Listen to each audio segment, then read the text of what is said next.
What's up, guys? Ricky here. Do you love Most Valuable Podcasts? And are you like myself where things that you like, you just have to let people know because they've got to be on your t-shirt at all times? If you do, you're in luck because we got Most Valuable Podcast t-shirts. You've probably seen myself, Dave, Mark, Sean, Brandon. You might have seen us wearing these t-shirts in videos. The good thing is now you can get your hands on one too. How do you do so? First off, send us an email, mostvaluablepodcast@gmail.com. Give us your name, your size, your address. We will then send you an invoice through Square. That's how you'll pay for it, $22 per shirt. And then after we get the money, we will send you a great Most Valuable Podcast t-shirt for you to wear so you can tell everybody that you love listening to Most Valuable Podcast. So go check it out. The directions are also in the description. What are you waiting for? We got the shirts just for you. But Mark, let's move on into our next topic. And what we're looking at is Blake Bortles. How many times are we going to talk about this guy? Unfortunately, I think it's a little too many. Yeah, it's a lot of time. Like, this was, I remember we had topics of, is this his year? Should they get rid of him? Is it the he make or finally break? the guy? Is it the make or break? Well, now we're talking about extension as the Jacksonville Jaguars have given Blake Bortles a 3-year extension. Gifted. We're going to use the word gifted. Gifted him an extension. Yeah. The deal is for $54 million. Could be up to as much as $66.5 million with incentives. That's from ESPN's Adam Schefter. The deal also includes $26.5 million in guaranteed money. He was due $19 million in 2018 after the team picked up his 5th-year option in May. So, Mark, I'm going to ask you plain and simple with this one. Jacksonville, they extend Blake Bortles. Did they make the right choice? Did they make the right choice extending Blakey? If we could guarantee that the Jacksonville Jaguars were going to get Kirk Cousins, I would say, no, you made a terrible choice. Well, let me ask you this then. I'll jump in and ask you this because I saw this question on ESPN. Yeah. Better investment to you, Blake Bortles, Kirk Cousins? Well, Kirk Cousins is a better investment. Different prices, too. Bortles is cheaper, but better investment. You can win a Super Bowl tomorrow with Kirk Cousins. True. You can... Pretty much dumb question. You're right, Mark. Yeah, you can maybe drag Blake Bortles to another opportunity. He was almost there. See, and that's what I hate. I hate how people are going, but Ricky, he was one play. I was there, guys. I said it too. They were one play away. Yeah. He was one play away from the Super Bowl. Yeah, but the NFL never comes down to just one game. Yep. Just coming down to one game, like, let's put it this way. Tom Brady makes it to the AFC Championship game a hell of a lot of times. How many other quarterbacks make it there that many? Goose egg. Goose egg. Only the GOAT can make it there that many times. And I think that you're just going to get more out of it. Now, here's the thing. We got to look at the whole picture before the Jaguar fans yell at us. I do think that right now, without the guarantee that they get Kirk Cousins, because there is no guarantee of that, and I think actually long-term for the Jaguars, signing Kirk Cousins long-term actually would probably be a bad idea. For what I'm about to say is there are a lot of people on this Jaguars team that have contracts coming up in the next few years. And a lot of those guys are really top quality guys who are the reason your team is good right now. Marquise Lee and Allen Robinson this year. So you have some big money to spend. You kind of got cheap with Blake Bortles, a quarterback of the, well, I know this evil. You know, if you really hate Blake Bortles, if you don't hate Blake Bortles, it's just the known commodity in that case. I know what I have right now. I know the flaws. I know the good parts. We can draft somebody or, you know, if you get somebody through free agency, maybe like an AJ McCarron, if you believe in him and you want him to at least kind of sit and then compete and maybe get a job. I don't advise that route. But you can probably draft somebody at, what are they, 30 in the draft? Yeah, they're in that range. So you can probably draft somebody and you can keep Blake Bortles. Essentially, the majority of that guaranteed money is this year, and then it's a front-loaded contract. So then next year you can effectively cut him. Honestly, I feel like this is almost the Chicago Bears here signing Mike Glennon and then drafting Trubisky. The difference is that the Jaguars have a very, very slim chance at getting to the top of the draft. Do they draft a quarterback, though? Like, that's because both of us, before this, like, the deal wasn't made when we did our last mock draft, but I had them go wide receiver because obviously they picked up the option he was going to be here this year or not. Yeah. I had him go wide receiver. You had him go offensive tackle. Yep. Is there a chance they go quarterback? They go a Lamar Jackson, a Mason Rudolph if he's there, a Luke Falk. I actually think Lamar Jackson could be a good fit in Jacksonville. I think I'm sorry, Saxonville, Mark. I'm sorry, yeah, Saxonville. I'm sorry to all the Saxonville fans out there. I think he could be a good fit. He has enough mobility, but he won't be forced to use it. And the thing that scares me about a guy like Lamar Jackson is he doesn't weigh enough to take those hits. He will get hurt at some point. And I think that he's not going to be forced to do that. This is a perfect kind of situation for him to be in. That's not the topic of the conversation here. But for Blake Bortles to use him for this year, that's fine. Because they're setting themselves up. They're not saying that we need to win a Super Bowl today or tomorrow because we just paid a shit ton of money to Kirk Cousins. They're saying we went a little cheap on the quarterback, but it's good enough. Not amazing, but it's good enough. We can put something behind him, get something in the works, and we can re-sign the rest of the team because we understand that we didn't get here because of Leonard Fournette or Blake Bortles or Jalen Ramsey. One thing did not get us here. The entire team is what got us to one play away from a Super Bowl. If Jacksonville goes quarterback, I feel like if they go quarterback at 29, that's what they're at, because the Vikings are 30 because we had a better record overall. If they go quarterback in the draft, obviously it's going to be someone to me who kind of like a Trubisky-like thing where, you know what, if it takes him the 3 years to be a starter, who cares? We got Mike Glennon. However, if he's good year one, we're going to put him in because, like you said, all the incentives and stuff, guaranteed money, that's in the first year. We can cut him after that first year of him being in his extension.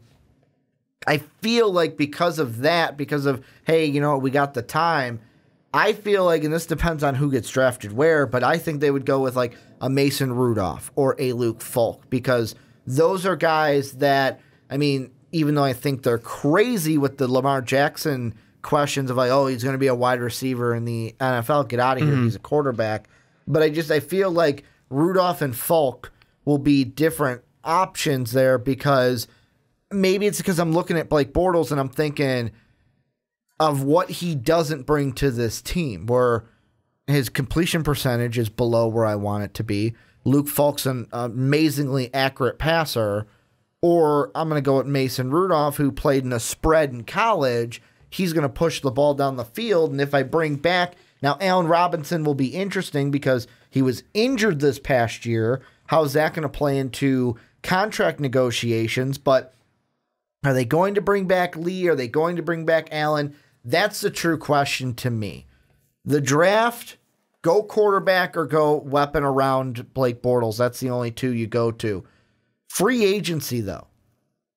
What are you going to do with Lee? What are you going to do with Allen? And if you lose one or two of them, are you going to go after a Sammy Watkins if he doesn't return to the Rams? Are you going to go with a John Brown from Arizona? Try to go after a Paul Richardson, a Inman, a Danny Amendola, a Moncrief, a Jordan Matthews. I can go down the list. Yeah. Even a guy like Mike Williams.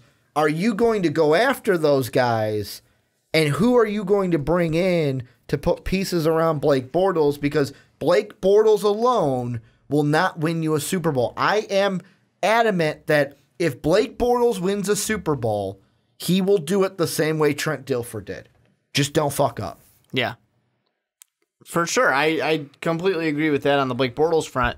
For me, for the Jaguars, I'm doing everything possible to re-sign anybody of worth who might have a contract going up. So you're basically saying Lee, Richardson, I need coming you back. Yeah. You better be back. We're getting you back. And Robertson. I didn't Richardson. And anybody who the year after that, I'm trying to get as many of these people back as humanly possible because I know that this is a team that needs to be a complete team in order to keep moving forward here.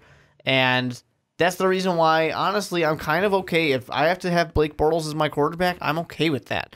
Because the rest of the team is so good, we can have a Trent Dilfer situation. You know, many people would put Joe Flacco in that same situation. Yeah. You can be a team that is led by the defense, a great running game, and just a smart passing attack. Because, yes, we do get down on Blake Bortles for his accuracy because he's not very accurate. But this was his best year for accuracy. This was his highest completion percentage. Trivia question. Do you know who led, without looking, do you know who led the Jaguars in receiving yards this year? Led them in receiving this year. Well, I would want to say Leonard Fournette, but it's not him because Blake Bortles isn't thrown into the running back. He's about, what, 6th on the list was Fournette. There's 5 guys ahead of him. I do not know. Keelan Cole. Keelan Cole led the team with 748. Marquise Lee was right behind him with 702. However, Lee had more targets and receptions than Cole did this season. And that, to me, is, of course, Robinson not being out there, but also, what is this team going to be? Whereas I hate when people, like, the thing I've been seeing is, you know what? I love the deal. We got to the AFC Championship game with Blake Bortles. We can do it again. And I just look at those people and I go, do you not, like, are you that narrow-minded and tunnel vision that you don't see what's going on around you? It's kind of like that business where it's like, we're going to focus on us. Oh, wait, the world around us is changing. It's going more digital, and now we're obsolete. Yeah. Look at the division around them. Marcus Mariota, who I kind of mentioned in the last segment, gets a new offensive coordinator, one that comes from a system. Marcus Mariota could be really good next year because he's got the right guy. Yeah, there's a question mark, but that could be a possibility.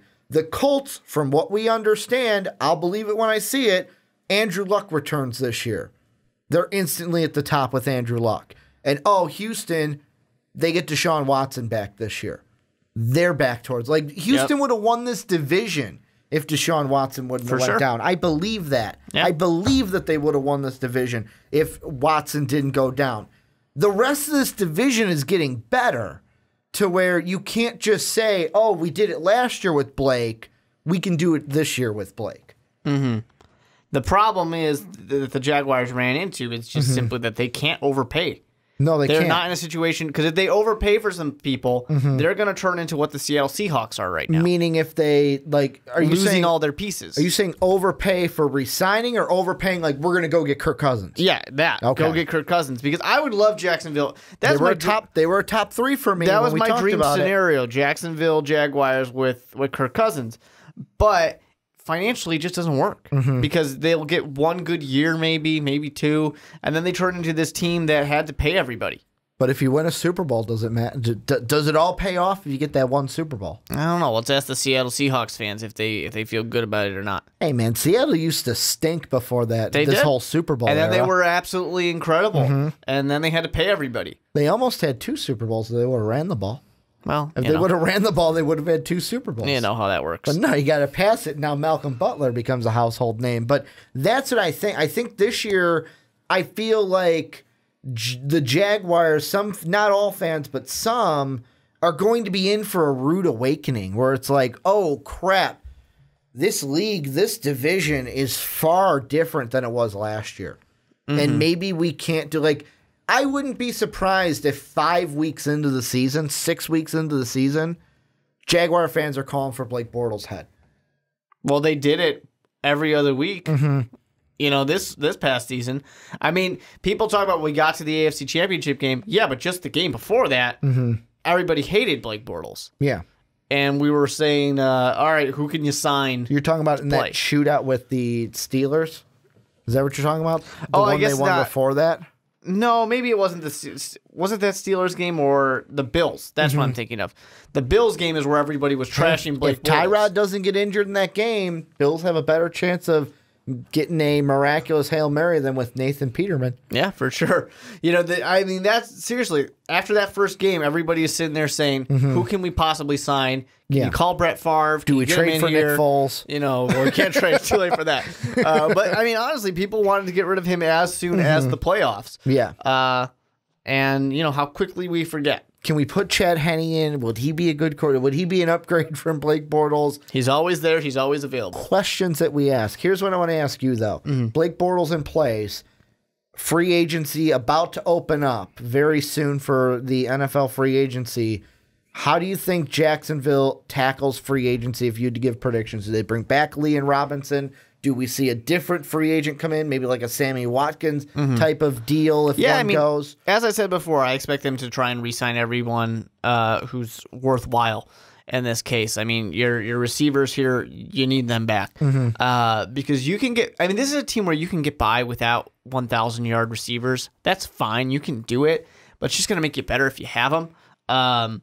I do still think that, right now I'm going to sit there and I'm still going to currently, without free agency happening, without the draft happening, I'm still going to sit here and say Jacksonville is my division favorite. Even though I know Deshaun Watson will be back and I assume that Andrew Luck will be back, but I'm still going to put Jacksonville because of the defense. I'm still going to put them up there. And the big date to kind of go with is March 6th will be the franchise tag date. That's prior to 4 p.m. Eastern Standard Time. That's the deadline for clubs to designate the franchise tag, which another wide receiver that they could have been an option if Miami didn't tag him was Jarvis Landry, could have been going to Jacksonville. But 2 weeks from today, as we're recording this on Monday, February 26th, the 12th is when clubs are permitted to contact and enter contract negotiations with the certified agents and players who have become unrestricted free agents upon the expiration of their contract at 4 p.m. Eastern Standard Time on the 14th. So that 12th to 14th range, and the contract can't be executed. Yeah, so they can enter negotiations on the 12th, can't be executed until the 14th at 4 p.m. Eastern Standard Time. Any final thoughts? Anything you think we didn't hit with Blake Bortles and the Jags? No, it'll be it's just going to be interesting to see, not this season, but the following season, what happens with Blake. Well, this is where you guys come in. Let us know what you guys think down below about the Blake Bortles extension. I almost said expansion. The extension. What do you think the Jaguars are going to do this year? And more importantly, what are they going to do in the offseason and the draft, free agency and draft? Who do they bring in? Who do they target in the draft? Let us know what you guys think down below in the comment section.